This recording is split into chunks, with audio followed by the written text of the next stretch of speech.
अगर चाइना ने इंडिया के साथ हैंडशेक किया है तो सबसे पहले मुतालबात होने चाहिए थे पाकिस्तान के साथ, क्योंकि अच्छा। चाइना और पाकिस्तान की जितनी गहरी दोस्ती है ये हमें बताने की ज़रूरत नहीं है। ब्रिक्स की जो मेंबर्स हैं ये बड़े सॉलिड, बड़े मजबूत और दुनिया के पावरफुल कंट्रीज हैं। ये कोई आम कंट्री नहीं है। उसमें रशिया ले लीजिए, उसमें हिंदुस्तान ले लीजिए, उसमें चाइना ले लीजिए, उसमें और भी मुल्क हैं, ब्राजील है और अफ्रीका भी है उसके बीच में। भारत ने फिर से जो है अपना कार्ड प्ले कर दिया है। जी बिल्कुल, हम बात कर रहे हैं आज ब्रिक्स समिट के अंदर होने वाली मुलाकात की, जिसके ऊपर अमेरिका, जापान, पाकिस्तान, दुनिया भर की लीडरशिप की नजरें थी कि क्या शी जिनपिंग और मोदी साहब की क्या मुलाकात होगी। ठीक है, ये सब लोग अच्छे तरीके से जानते हैं कि चाइना और पाकिस्तान के दरमियान कितने मुआहदे आज तक कितने हुए हैं कि इन दोनों की मुदाखलत की वजह से दोनों ने तरक्की की है। तो अगर वो इंडिया के साथ कोई हैंडशेक कर रहे हैं या उनके साथ मामलात अच्छे कर रहे हैं तो पहले पाकिस्तान से उन्हें अपने मामलात पूछ के फिर उनके साथ करने चाहिए। ये उस तरह की मीटिंग नहीं है जिस तरह की एससीओ की मीटिंग पाकिस्तान में हुई और पाकिस्तान उस मीटिंग से कोई उन लोगों से फायदा नहीं उठा सका। लेकिन ये दुनिया का नक्शा किस तरह चेंज करने जा रहे हैं इसकी डेफिनेशन मैं आपको बताऊंगा। देखें, अमेरिका दुनिया का पावरफुल जो है, दुनिया का सुपर पावर बने फिर रहा है, पूरी दुनिया के नक्शे चेंज करवा रहे। नक्शा बदला उसने, लेकिन उसने नक्शा किस तरीके से बदला? दुनिया में जंगें करवा के, मुल्कों को तोड़ के, मुल्कों में तबाहियां करवा के, हजारों लाखों लोगों को मरवा के। कि 5 साल के बाद मोदी साहब और शी जिनपिंग ने 50 मिनट की मुलाकात की और ये हाथ मिलाने के लिए 5 साल तक वेट करना पड़ा। बहुत बड़ी डिप्लोमेटिक विन समझी जा रही है। और साथ साथ अगर बात की जाए तो इंडिया क्या चाहता है? चाइना के साथ ताल्लुकात को नॉर्मलाइज करना चाहता है। इंडिया ने क्या पैगाम दिया इस 50 मिनट की स्पीच में? हमें चाइना की जरूरत नहीं है, चाइना को हमारी जरूरत नहीं है। बहुत से ऐसे प्रोजेक्ट हैं जिसमें पाकिस्तान भी चाइना की हेल्प आउट कर रहा है। अच्छा। ठीक है, जैसे कि कोरोना वायरस जैसे फैला तो पाकिस्तान ने भी चाइना का बढ़ चढ़ के हिस्सा दिया है। ठीक है, तो चाइना को इस चीज़ के लिए सबसे पहले पाकिस्तान से पूछना चाहिए था, ताकि आपको भी पता है कि इंडिया और पाकिस्तान की कितनी गहरी दुश्मनी है और कितने गहरे मामलात ख़राब हैं इनके। तो चाइना को भी चाहिए था कि वो अगर हमारे किसी अपोजिट पार्टी से या अपोजिट मुल्क से जाके हैंडशेक कर रहा है तो सबसे पहले हमसे पूछना चाहिए था। ब्रिक्स के जो परमानेंट मेंबर हैं, जो एक ब्रिक्स एक कंट्रीज है, जो इस बीच में कंट्री है, ये पूरी एक तंजीम जो है ये क्या करने जा रही है कि डॉलर की ऐसी की तैसी करने जा रही है। ये अपनी एक करेंसी इंट्रोड्यूस करवाने जा रही है। ये अपनी एक करेंसी के बीच में ट्रेड करेंगे।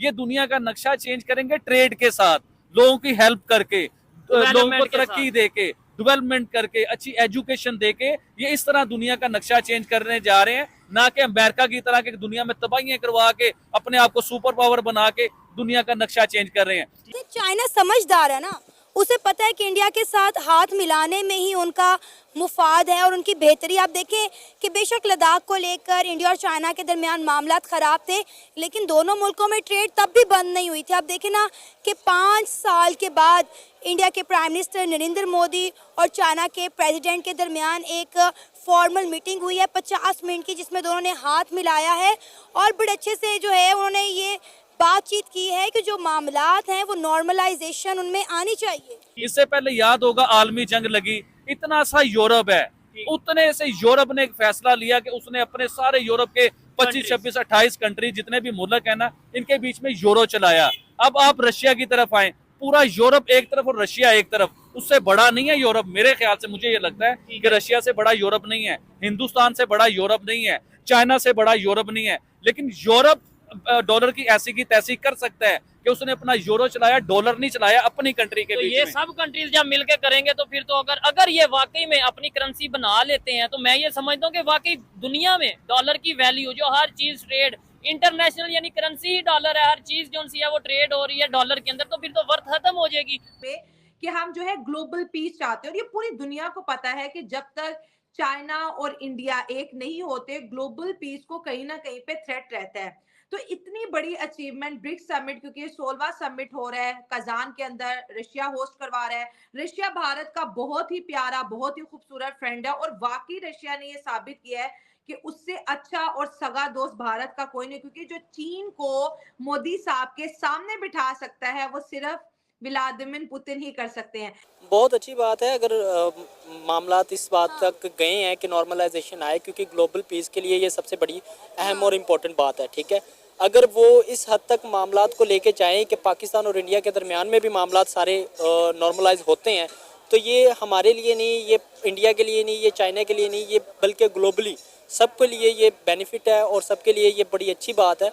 मगर चाइना को ये चाहिए था कि पाकिस्तान से इस चीज़ के बारे में पहले मामलात को डिस्कस करते कि हम इस तरीके से हैंडशेक कर रहे हैं, उनसे पूछते, फिर चाइना जाके इंडिया से बातचीत करता, ताकि पाकिस्तान के बिहाफ के ऊपर भी कर रहा होता तो पाकिस्तान और इंडिया के मामलात भी बेहतर होते। इंडियन करेंसी जो है ना, मुझे तो लगता है कि ब्रिक्स की आने वाली जो करेंसी है वो इंडियन करेंसी ना बन जाए, और इससे मैं शॉर्ट या मैं परेशान या मेरे लिए कोई नई बात नहीं होगी। इसकी डेफिनेशन भी बताते हैं कि किस तरह मैंने ये बात कर दी कि ब्रिक्स की जो है इसकी करेंसी बनेगी वो इंडियन रुपया, इंडियन रुपए की करेंसी बनेगी। किस तरह बनेगी देखें, इस टाइम आप रशिया को देख लें, जिसे स्ट्रॉन्ग माना जाता है, पावरफुल माना जाता है, वो भी इस टाइम जंगों के बीच में, वो भी कोई सुखाल या सुखी नहीं है, वो भी जंगों में, यानी कि उसका इमेज जंगों के साथ जुड़ा हुआ है। इसी तरह चाइना को ले लें, चाइना के इमेज भी जंगों के साथ जुड़ा हुआ है। हिंदुस्तान का इमेज हर चीज से साफ है, ना उसके मुल्क में कोई जंग चल रही है, ना उनकी किसी के साथ दुश्मनी चल रही है।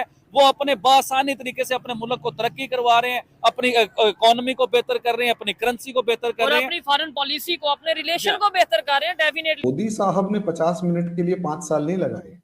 जी।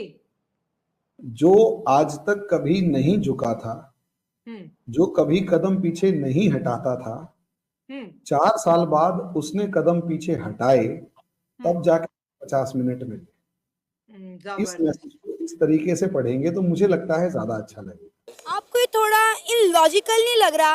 पहली बात तो ये कि पाकिस्तान ब्रिक्स का पार्ट है ही नहीं। पाकिस्तान जो है रशिया में मौजूद उस वक्त था ही नहीं।